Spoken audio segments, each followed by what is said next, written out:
I'm in Florida, working my way down Richard Rosario's list of alibi witnesses. I've spoken with 2 who did testify, but now I want to speak with the ones who never appeared at his trial, names Rosario gave Bronx detectives the night he turned himself in.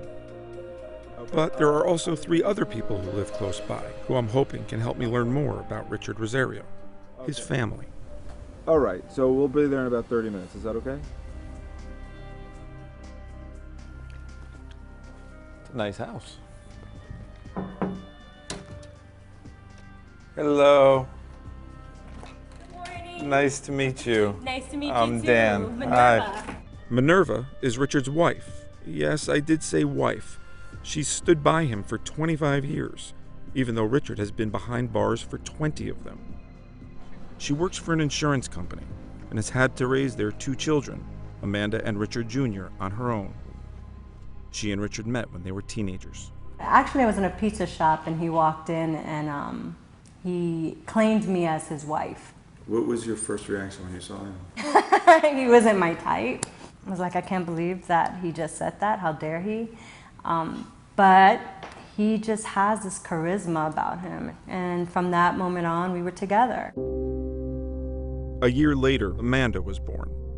She was barely 4 when her dad was arrested.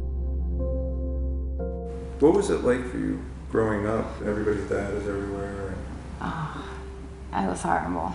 I went to a small school. I'm sorry.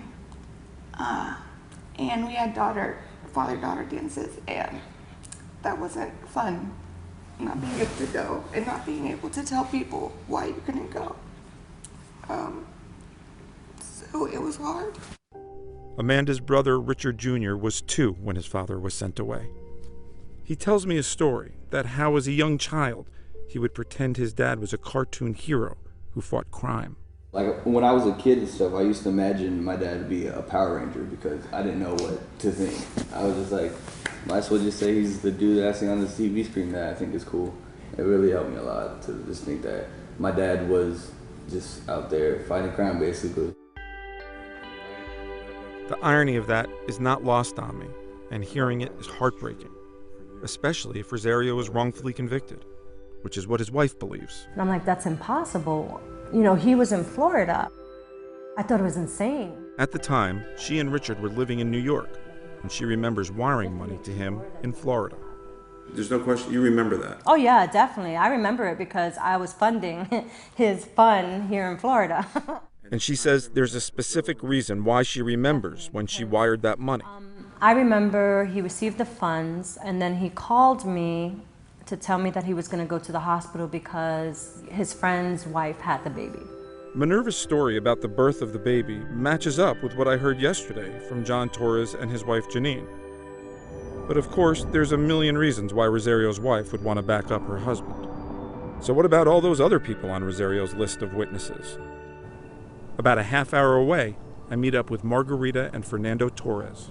So where are we? Tell me where we are right now. My son used to live here, and we met Richard over here. You've already met their son, Sheriff's Deputy John Torres. His father, Fernando, says he also remembers seeing Richard Rosario in Florida on that special day. If my grandson had not been born on the 20th of June, this would be nothing to me. And his memory appears to be clear. It was between 1 and 3 in the afternoon. I parked my car right there, right about here. And Richard walked over and greeted me right about here. And he told me that my daughter-in-law had just had the baby. It's hard not to believe Fernando. After all, he has a job that doesn't exactly condone lying. I'm an assistant pastor right now at the church. And his wife Margarita says she also knows the truth. Yes, No yes. doubt in your mind. No doubt in my mind, no. You're 100% sure that he was I'm here. 100% Yeah, he was sure. here. They say they never heard a word from anyone until more than a year after Rosario's arrest, when a lawyer called for their son. Some attorney called from New York and said that they wanted Johnny as a witness. During that phone call, Fernando says he offered to testify, but was told not necessary. I says, are you sure you don't want my testimony? He says, no, Johnny's testimony is good enough. And that was it. As a matter of fact, the only thing I heard was that he was convicted after that. I says, wow, how can they do that?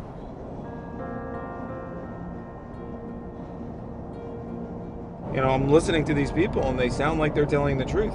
It's a very troubling set of circumstances, and it's something that motivates me to keep trying to find the truth. I continue my way down Rosario's list and meet up with Shanoa Ruiz, who was once a member of the Torres family. She was married to John's brother back then and lived next door to John and Janine.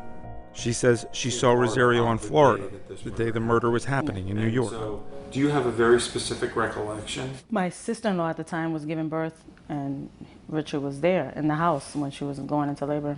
Prior to his trial, did anybody interview you? No.